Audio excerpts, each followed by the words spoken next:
All right guys, day 8. అబ్బా, చాలా పెద్ద రోలర్ కోస్టర్ డే ఉండే.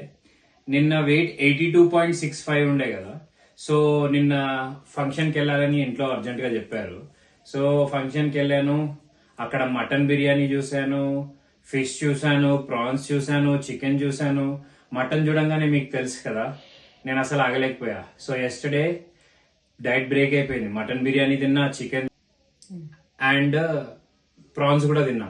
సో నెక్స్ట్ ఏమైంది అని అంటే, ఇంటికి వచ్చేసాను. చాలా గిల్టీగా ఫీల్ అయ్యా. గిల్టీగా ఫీల్ అయిన తర్వాత మళ్ళీ పొద్దున 3:30కి నువ్వు ఇన్ని రోజులు నేను జొన్న రొట్టెల మీదే ఉండే కదా, ఒకేసారి రైస్ అది బిర్యానీ తినేసరికి కొంచెం ఎక్కువలా క్రేవింగ్స్ అయిపోయింది.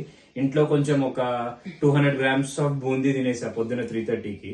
మళ్ళీ పడుకున్నాక కాకపోతే వన్ థింగ్ నేను నోటీస్ చేసింది ఏంటి అంటే, లేచిన తర్వాత నేను చాలా ఎక్కువ అయిపోతుంది అనుకున్నాను ఆ వెయిట్. కానీ ఇట్ వాస్ జస్ట్ 83.60. అంటే నిన్నటికి 1 kilo పెరిగాను అనమాట లేచి చూసిన తర్వాత.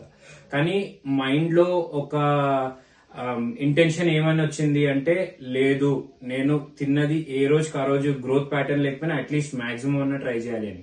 సో ఏం చేశానంటే, ఆ తర్వాత 30 minutes జాగింగ్ చేశా, 1 hour స్విమ్మింగ్ చేశా, మళ్ళీ ఇంకొక 50 minutes జాగింగ్ చేశా.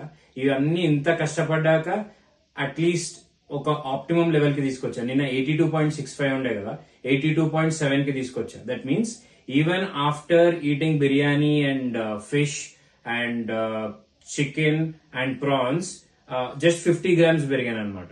So mostly it depends on what you eat rather than how much you do. అది ఈ రోజు today's take away. Okay, let's meet for day 9th.